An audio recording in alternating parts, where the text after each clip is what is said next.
Зимскиот распуст е поубав со книга. Со неа никогаш не ви е здодевно. Сепак почетокот на второто полугодие би требало да го даде одговорот дали навистина е така за новите генерации, кои се повеќе минуваат време на социјалните мрежи и мобилните телефони.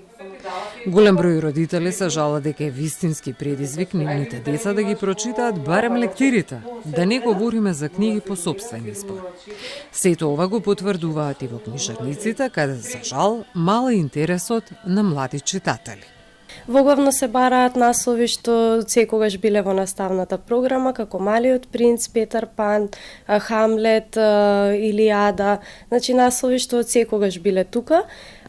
Се надеваме дека тоа што немаме многу посетено се должи на она што родителите ги зајмуваат книгите и младите и децата од библиотеки или можеби и меѓусебно, затоа што кога има некоја нова книга во наставната програма што е малку потешко да се најде во библиотека, гледаме тогаш дека има пораст на продажбата.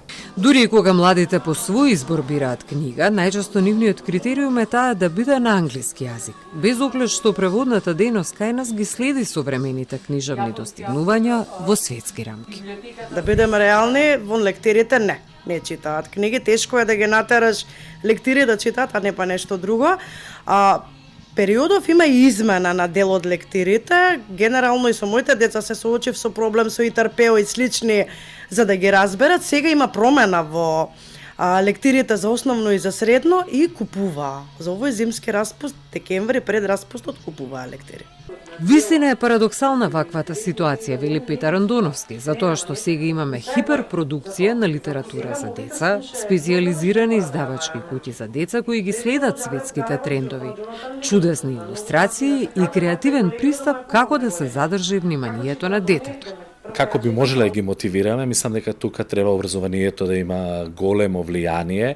Првин треба се направи голема промена кај самите лектири. Многу од денешните лектири не кореспондираат со времето во кое што живееме.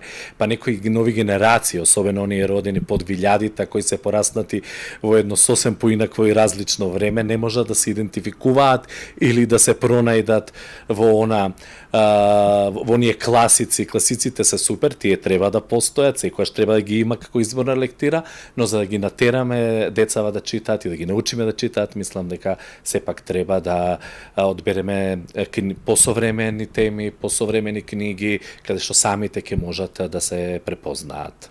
Се очекува годинава Бирото за развој на образованието да изготви нов лектирен список за основното образование за кој беше консултирана стручната јавност, наставници, родители и ученици кои имаа можност да дадат своји предлози.